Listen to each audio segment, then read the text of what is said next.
들을수록 건강해지는 유익한 방송. 듣다 보면 빵 터지는 유쾌한 수다. 나는 의사다. 시즌 3.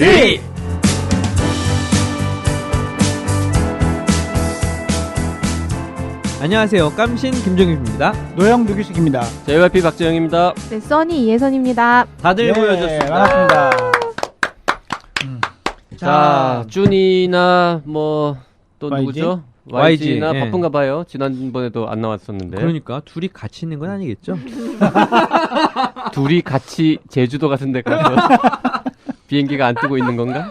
뭐 요즘에 그 제주도에 비행기 못 뜨는 바람에 전국에 이혼율이 올라가고 있다는 얘기도 들리고 막 그러던데. 진짜. 그러게요. 네. 남편이 지리산에 갔는데 못 오고 있다며. 왜? 뭐 때문에? 막 이러면서. 눈이 너무 많이 와서. 아니 지리산에 갔으면 못 내릴 수도 있는 거 아닌가? 남편 회사- 하나를 구해보려 노력하고 회사에 있습니다. 남자 직원 하나, 여자 직원 하나가 월요일 날 갑자기 출근을 행방 둘 다 안 불명. 했는데 각자 이유는 다 다르고 내일부터는 간다고 했는데 그 다음 날도 안 오고 뭐 그런 일도 있었다고 하더라고요. 네. 저희 동생도 제주도를 팀 식구들이랑 같이 들어간 거예요. 그래갖고 한 팀이 5명인데 그 한 팀이 다 같이 들어가려다가 한 명이 배탈이 나서 그 친구가 남았는데 이 월화 이 공백이 생기니까 그 친구 혼자 5명의 이틀간 하면서 차라리 배를 아프지 말고 팀장님은 처음에는 배 아프다는 핑계로 안 따라온다고 야단치시다가 하유 너라도 남아서 얼마나 다행이냐.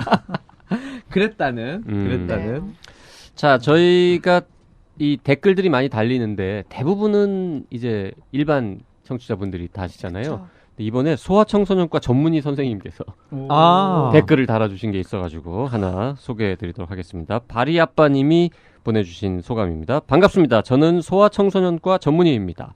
탁과 상담 내용들이 많이 도움되네요. 감사합니다. 감사합니다. 그렇죠. 예. 자기 전문 분야 아니면은 사실 많이 잊어버리셨을 테니까. 네네. 자, 저는 청진기를 귀가 어두우신 분들 진료할 때 그분들 귀에 꽂아드리고 제가 벨 쪽에 대고 이야기를 하기도 합니다. 아름다워. 이게 얼마나 청진기의 그러니까. 용도가 와. 환자분 귀에 꽂아드리고. 그렇죠. 그러니까 이제 소아청소년과니까 되게 보호자로 따라오신 어르신들한테 손녀 손자 그쵸. 그리고 귀에다 꽂아드리고 그 이제 마이크처럼 네. 대고 말씀하신다는 네. 거죠. 그 크게 말씀하시면 되게 시끄러울 텐데. 네. 와. 자, 좋은 그런데 아이디어시다. 방송에서 어느 소청과 전문의 선생님께서 엑스레이를 자주 권하신다 하셨는데 그분이 꼭 나쁘다라는 듯이 비춰져서 주의가 필요할 듯합니다. 아, 우리가 그런 얘기했어요. 너무 엑스레이를 많이 찍으라고 하는 분이 있다. 뭐 그거는 좀 옳지 예. 않다. 뭐 이런 얘기를 했던 모양인데 꼭 그런 것 같진 않습니다. 초기에는 청진상 들리지 않는 폐렴 케이스들도 있어서 그 선생님은 그런 거를 잡으려고 그러셨을 수도 있으니까요. 또 치과 선생님 말씀 중 우리나라는 누가 하는지는 중요하게 생각하지 않는다 라는 말씀도 와 닿았습니다. 청진을 잘하시는 분이나 그렇지 않은 분이나 똑같이 청진 수기료는 빵원이죠. 나는 의사다가 대중적으로 인기가 있으면 하는 마음이 있습니다. 그러나 짚을 건 짚어주셨으면 합니다. 네. 이런 댓글 주셨습니다. 아유, 아주 네. 관심과 애정이 예. 넘치시는 그러게요. 그러네요. 자, 이게 너무 저희가 단순화시켜서 보통 얘기를 하고 아주 그쵸. 엄밀하게 얘기를 못하니까 이제 이런 오해가 생길 수도 있는데 사실 청진기로 들리는데 청진기로는 멀쩡한데 사진을 네. 찍어보면 폐렴인 심한, 경우도 있고 심한 맞아요. 폐렴인 경우도 네. 있고요. 반대로 청진기 상으로는 이거 폐렴이다 싶은데 엑스레이를 찍어보면 또 의외로 거의 뭐 아무것도 안 나오는 이런 일들이 있습니다. 그래서 청진기를 뭐 대번 다음에도 괜찮다고 하면서 그래도 엑스레이를 뭐 찍어보자고 하거나 하는 거는 정상적인 프로세스인 거죠. 근데 이제 그런 근데 저희가 저번에 좀 강조했던 부분은 얼마나 많은 그러니까 비율로 엑스레이를 처방하느냐. 그러니까 이제 어떤 분들은 이런 비슷한 증상으로 왔을 때 7, 80%를 촬영을 하고 그렇죠. 어떤 의사는 3, 40% 정도 촬영을 한다면 이런 차이는 우리가 청진기를 좀 더 잘 다룰 수 있다면 도움을 받을 수 있지 않을까 이런 얘기를 이제 그렇죠, 하면서 그렇죠. 좀 와전됐던 것 같아요. 네. 그러니까 청진을 할 줄 모른다거나 뭐 청진은 하는 둥 마는 둥 하고 청진기 되는 거는 돈이 안 되니까 그렇죠. 무조건 다 영상 엑스레이를 장비로 해서 찍게 한다. 그런 사람도 일부 있을 수 있겠습니다만 예, 그 경우는 오히려 적고 되게 이제 진짜 필요한 경우에 뭐 추가적인 검사를 하죠. 예. 맞습니다, 맞습니다. 엑스레이를 권한다고 해서 다 나쁜 의사는 절대 아닙니다. 아니라는 네. 거. 저도 엑스레이, 부비동 엑스레이라고 해서 코 쪽에 축농증이, 부비동염이 있는지 없는지 알아보기 위해서 엑스레이를 촬영을 하고요. 근데 저는 오히려 내시경상에서 부비동염이 확실해 보이는 케이스는 처음에 안 찍어요. 그리고 일주일 있다 찍고 오시라고 말씀을 드리거든요. 아니 그러면은 환자분들이 조금 의아해하시는 경우도 있고요. 오늘 당일 검사가 안 돼서 다음 주로 예약을 잡아주시는 건가요? 뭐 이러는, 예, 근데 그게, 그럴 수 있을 것 같아요. 그런 이제 매번 설명을 이제 드리지만 방학 때 같이 바쁠 때는 설명을 못 드리는 경우가 저도 있거든요. 근데 그런 경우는 이제 내시경이, 더 심한 것까지 다, 심한 경우에는 굳이 확진 검사가 필요 없는 거죠. 그냥 코에 고름이 잔뜩 있는데 그거를 뭐 부비동이 고름이 찬지 안 찬지를 확인하기 위해서 엑스레이 검사는 할 필요가 없는데 문제는 다음 주 되면 이제 좋아지기 시작한단 말이죠. 그러면 내시경 소견이 먼저 좋아져요. 하지만 아직 얼굴 안쪽에 있는 그 부비동이라는 공간에 고름이 남아 있다면 항생제는 더 써야 되는 거죠. 그래서 처음보다 오히려 경과를 보기 위해서 엑스레이를 찍는 경우가 많아요. 그러니까 엑스레이를 무조건 의사들의 뭐 불찰이다 이렇게 생각하지는 않아주셨으면 감사하겠습니다. 네, 기승전 비염. 네. 네, 깜씨는 또 비염으로 마무리를 지었습니다. 잠시 후에 계속 진행합니다. 우리 아이에게 그분이 오셨어요. 아이는 방황하고 엄마는 당황한다. 초등학교 4학년부터 중학교 3학년까지 꽃보다 소중한 우리 아이. 질풍노도 사춘기. 호르몬이 아니라 뇌가 문제다. 의학 분야 1위 팟캐스트 나는 의사다 MC 노규식 박사가 알려주는 중2병 극복 노하우. 중2병 완전 정복. 우리 도영의 역자. 아이는 방황해도 성적은 방황 말자. 중2병 완전 정복. 근데 성적은 방황해도 아이는 방황 말자. 이게 더 중요한 거 아닌가요? 자, 광고 나가는 사이에 YG가 왔습니다. 어서 오세요. 어서 오세요. 네, 안녕하세요. YG 강량구입니다. 아, 프레시한 일 혼자 다 하는 것 같아.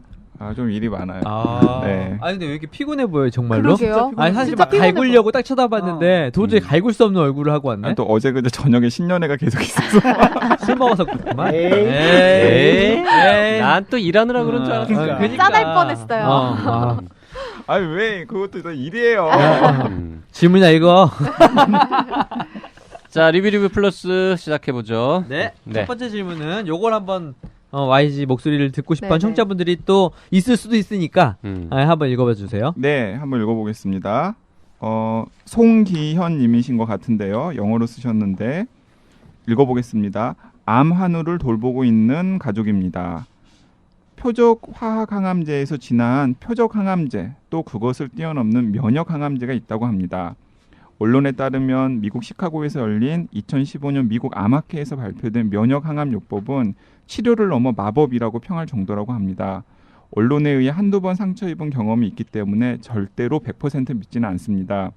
전문가 입장에서 본 표적 화학 항암제, 표적 항암제, 면역 항암제에 대한 소견을 듣고 싶습니다. 현재 한국에서 치료 가능한 표적 항암제나 면역 항암제가 있는지, 어느 정도 비용을 준비해야 하는지, 과연 어느 정도까지 치료가 가능한 것인지가 궁금하고 간절합니다. 이미 항암 표준 치료가 끝난 상황에서 마지막 희망의 끈을 잡고자 합니다. 도와주세요. 네, 그런데 마음이 급하셨는지 이틀 뒤에 또 다시 이제 추가로 질문을 주셨어요. 면역 항암제 치료를 담당 의사분과 상의했다고 합니다. 미국 FDA 승인이 난 상태이고 서울대 아산병원 국립암센터에서 시행하고 있다고 하고요. 머리가 빠지거나 구타나 다른 부작용이 없으며 몸이 좀 붓는 정도의 부작용만 있다고 합니다. 면역 항암제 치료가 비급여라서 1회에 500만 원이라고 합니다. 실비가 적용되는지 보험 담당자와 상의하라고 합니다만 2세대 표적 치료도 비급여라고 하는데 3세대 면역 항암제 치료는 더욱더 어렵다고 생각합니다. 그럼에도 불구하고 만약 실비가 된다고 해도 6회가 한 세트이기 때문에 총 3천만 원 정도의 비용이 발생합니다. 네, 어느 정도 효과를 볼 수 있을까요? 너무 부담스러운 금액이라 전문가의 도움이 절실합니다. 근데 네. 지금 상태가 굉장히 심각하신 것 같아요. 가로를 치고 상태를 말씀을 해주셨는데 대장암 3기, 자궁 내막암 1기, 난소암 3기. 네. 이게 지금 어디선가 지금 치료를 받고 해서 이제 계속 이렇게 아니 네. 원바람 그러니까 세 군데가 다 따로따로 아, 암이 따로따로. 생겼다고 말씀. 그런 얘기거든요. 트리플 원발 상태라고 써주셨어요. 네, 근데 네, 이제 네. 퍼진 게 아니라 암이 세 군데에서 각각 생겼다라는 이야기인데요. 얼마나 자, 이게 이제 저희가 이 질문을 받고 벌써 좀 몇 주 지났는데 준이가 있어야 이게 지금 제대로 된 설명이 되거든요. 그리고 상당히 복잡하고 어려운 이야기라서 좀 미루고 있었는데 준이가 중국 출장, 미국 출장 다니면서 지금 방송에 녹음에 참여를 계속 못하고 있습니다. 제주 출장 가 있는 거냐 제주도? 제주도에 갔는지도 모르겠지만 그래서 저희가 그 임시로 일단 좀 저희가 아는 내용이라도 네네. 좀 간단하게 설명을 드리고 얼마나 더 마음이 자세한 급하시겠어요. 내용은 네. 다음번에 준이나 아니면 준이보다 더 잘하는 전문가를 종양내과 모셔서. 선생님을 좀 초청해가지고 면역항암제 특집 이런 걸 좀 한번 해보려고 지금 네. 사실 네, 이렇게 기획을 하고 있습니다. 민감하고 아주 핫트렌디드한 이야기는 JYP가 좀 JYP도 사실 잘 모릅니다 이거는.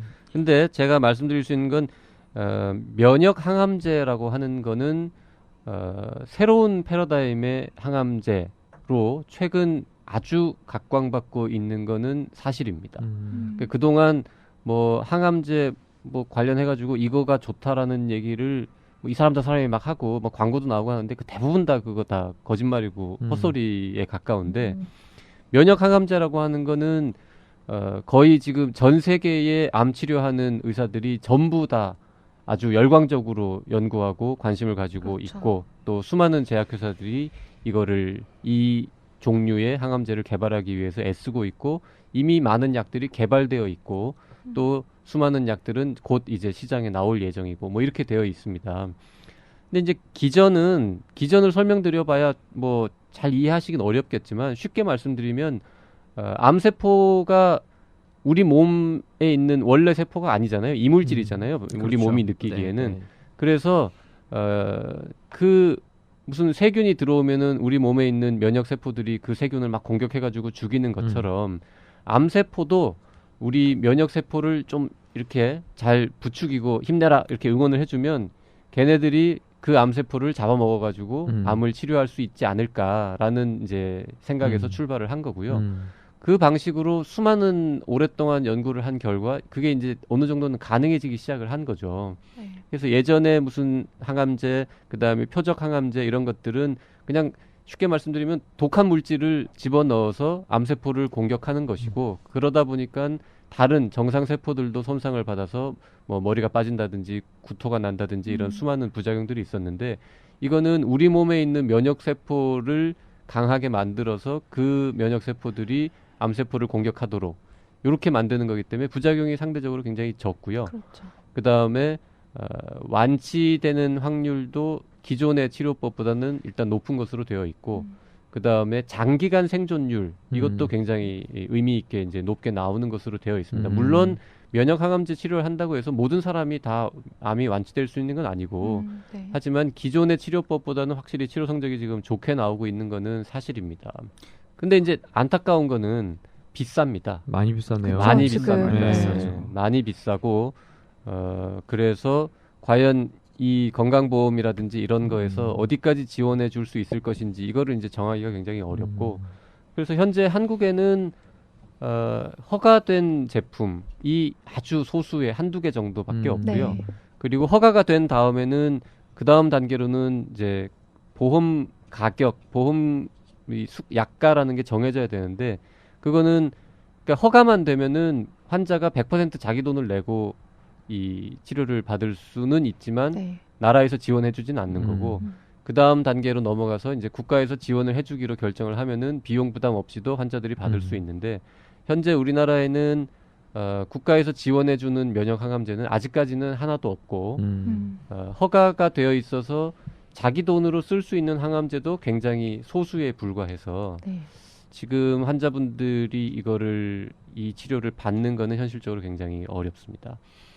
근데 이제 지금 이 댓글 달아주신 분이 서울대 아산병원 뭐 국립암센터 등에서 이걸 시행하고 있다고 하셨는데 이거는 아마 임상 시험일 거고요. 그래서 지금도 이런 병원을 찾아가셔서 임상시험에 참가하겠다라고 신청하실 수는 있는데 그것도 임상시험 이 기준에 맞는 환자 상태라든지 뭐 질병의 종류라든지 이런 것들이 다 맞아야 되기 때문에 무조건 이 병원을 찾아간다고 해서 이 약을 복용하는 임상시험에 참여할 수 있는 것도 아니고 그렇기는 합니다. 그래서 지금 저희가 정부 쪽하고도 계속 얘기도 하고 기사도 쓰고 있는데 정부에서도 최대한 빠른 시일 내에 이것을 허가 그다음에 보험 급여 이런 것들까지 하려고 계획은 세우고 있더라고요. 세우고 있는데 아직까지는 조금 어려움이 많다. 뭐 이 정도까지만 좀 설명을 드려야 될 것 같습니다. 네. 아우. 아유, 이게 참 어려운 일인 것 같아요. 네. 어려운 일이죠. 네, 진짜. 왜냐하면은 이렇게 효과가 있다고 또그 정부 입장에서는 또 마냥 허가를 내주고 또 마냥 건강보험 적용을 시킬 수는 없는 일이거든요. 그러니까요. 네. 그래서 지금 요즘은 어떤 얘기들이 오가냐 하면 이거를 청취자분들께서 이해하실 수 있으실지는 잘 모르겠지만 예전에는 국가에서 지원을 해준다 안 해준다 두 가지밖에 없었어요. 네, 네. 근데 앞으로는 이런 이제 비싼 약들이 점점 많아지고 하면서 요즘에는 그 해준다와 안 해준다 중간이 생기기 시작을 합니다. 예를 들어서 환자가 이 약을 먹어요. 먹었을 때 효과가 있으면 국가에서 해주고 국가에서 해준다는 건 이제 제약회사한테 그 돈이 간다는 뜻이죠. 약값이. 네. 근데 효과가 없잖아요. 그러면 그 약값을 환자도 지불하지 않고 국가도 지불하지 않고 그냥 제약회사가 뭐 감수하는 오, 이런 방식으로 괜찮은데? 네, 괜찮죠. 괜찮은 자신 없는 건 네. 내놓지 마라. 그런 방식으로 아니 어쨌든 제약회사 입장에서 약간의 리스크를 감수해야죠. 시장에 진입하려면은. 그래서 그걸 리스크 쉐어링 제도라고 해요. 아. 네. 제도의 이름이 위험 분담제라고 네. 하고 영어로는 뭐 리스크 쉐어링이라고 하는데 그것도 이제 제가 지금 말씀드린 거 말고 또 몇 가지 방법이 있어요. 이제 복잡해서 그건 설명 안 드리겠지만 괜찮은데요? 네. 딱 괜찮은 언뜻 방법인데요? 얘기 듣기에는 굉장히 합리적인 근데 효과 이제 없는 약은 예를 들어서 내놓지 마라. 예를 들어서 항암제 같은 경우가 있는데 지금 현재 기존의 항암제 치료를 하면은 10명 중에 1명이 산다. 근데 새 약을 쓰면은 10명 중에 3명이 산다. 그런 경우에 근데 그러면 이제- 약값은 굉장히 비싸다. 그렇죠. 이럴 때 어떻게 할 거냐? 그래서 10명한테 환자를 약을 먹여서 3명분에 대해서만 국가가 지원해주고 7명에 대해서는 약값을 안 주는 이런 방식으로 한다거나 네. 다양한 방식들이 다양한 검토가 되고 방식들이 있네요. 있습니다. 그리고 또 한 가지는 이제 조금 더 의학이 발달하면서 과거에는 그냥 그 10명한테 약을 다 주고 3명은 뭐 효과를 보고 7명은 효과를 못 봤다면 점점점 연구를 해서 요즘은 그 10명 중에서 이 약을 처방했을 때 효과를 볼 사람이 누구인지 미리 검사해서 알아내는 그런 연구들이 계속 진행이 되고 성과도 나오고 있어요. 그래서 그게 만약에 조금 더 발전이 되면 처음부터 효과를 볼 만한 3명한테만 약을 주고 7명한테는 아예 안 주는 방식이 되니까 그러면 또 전체적인 건강보험 재정도 좀 절약할 수 있고 그래서 수많은 약도 개발되고 그 약들이 꼭 필요한 환자들한테 제대로 큰 경제적 부담 없이 전달될 수 있도록 하는 제도들도 계속 만들어주고 있긴 한데 아직까지는 양쪽 다 그렇게까지 막 만족스러운 시스템은 안 갖춰져 있다. 그래서 이렇게 댓글 달아주신 청취자분처럼 안타까운 사연들은 여전히 매일같이 여기저기서 벌어지고 있다. 뭐 이런 설명 정도를 드릴 수 있을 것 같습니다. 이분 같으면 참 그게 제일 어려울 것 같아요. 뭐 그런 좋은 제도가 도입되는 거는 나중 일이고 지금 가족이 당장 지금 그렇게 했는데 과연 이 치료를 해야 되느냐 말아야 그렇죠. 되느냐 그 질문의 핵심 이건 거. 어느 정도 효과를 볼 수 있을까요? 라는 건데 이걸 어떻게 예측할 수 감을 잡을 없지만 수가 효과가 있나? 있을 수 있다면 근데 가족이고 결국 주치랑 그 종양내과 선생님이랑 네. 상담하시는 게 제일 좋습니다. 이거는. 그래서 어느 정도의 확률이 가능성이 있는지를 봐서 좀 해볼만 하다 진짜 3천만 원 아니라 뭐 더 비싼 돈이라도 써서 해볼만 하다라는 판단이 되면은 뭐 경제적 여력이 있다면 좀 해볼 수도 있고 뭐 지푸라기라도 잡는 심정은 이해하겠지만 이걸 쓴다고 해도 그렇게까지 확률이 높지 않습니다. 이런 얘기를 들으면은 사실 이거는 이제 할 필요가 없는 거고요. 그 다음에 꼭 말씀드리고 싶은 건 이 면역 항암제라고 검색을 하잖아요. 그러면 뭐 이 영어로 검색하면 뭐 구글에 전 세계의 수많은 이제 의학 논문 뭐 이런 것들이 잔뜩 나오는데요. 네이버에 가서 한글로 면역 항암제라고 검색을 하시면 수많은 한의원이나 무슨 사이비 의료업자들이 써놓은 그렇죠. 블로그나 게시물들이 잔뜩 나옵니다. 그래서 이 컨셉은 그럴 듯하잖아요. 우리 면역력을 키워서 암세포를 암세포를 저절로 죽인다. 죽이는 네. 치료다 이러니까 그래서 우리 이제 면역력을 높여준다라는 건 뭐 요구르트부터 뭐 수많은 알 수 없는 효소 뭐 수많은 알 수 없는 알약 같은 것들이 이제 팔리니까 그런 거를 파는 사람들이 자꾸 이게 면역 항암제다라는 식으로 광고를 하는 이제서야 서양에서는 개발하고 있다. 뭐 네, 이런 식으로. 나쁜 네. 사람들이 아. 있는데 그거를 사서 드시는 거는 정말 전혀 안 되는 그거는 면역 항암제에 하고 미음자도 담지 않은 완전 그냥 헛소리고요. 예, 진짜 면역 항암제라고 하는 거는 전 세계적으로 지금 열심히 개발하고 있는 최고의 어떤 신약 인 거죠. 예, 네. 의 어떤 일종이다. 네. 이렇게만 이해하시면 될 것 같습니다. 뭐 도움이 좀 예. 지식으로는 알려드렸는데 실제로 도움이 되지는 못한 답변인 것 같아서 아니 좀 아니 좀 송구합니다만. 되셨을 것 같아요. 예. 그런 하여튼 이야기들을 면역 궁금해하셨던 것 같습니다. 면역 항암제 면역력을 높여서 암을 치료한다라고 광고하는 업자들은 전부 사기꾼이다. 네, 네. 이렇게 일단 거기에다가 엉뚱한 돈을 쓰는 일이라도 좀 없었으면 좋겠다 이런 네. 생각을 합니다. JYP가 사실 오늘 감기가 엄청 심하게 걸려가지고 청취자분들은 못 느끼실지 모르지만 얼굴이 완전 흑빛이에요. 그쵸, 흑빛. 파리하시죠. 예, 예. 아, 그리고 저 리뷰 플러스에서 제가 답변하는 거는 정말 1년에 네. 한두 번 있는 예, 일인데 예. 아유 와. 이런 기회를 다 주시고 아, 감사합니다. 하여튼 꼭 완치되셔서 더 자 어쨌든 후기 구체적인 왔으면 좋겠네요. 개별 면역 항암제 뭐 특정한 암과 관련된 신약 관련 이야기들은 저희 뭐 이야기 궁금하다도 있고 하니까 다음번에 다시 한번 또 특집으로 다뤄보도록 하겠습니다. 네.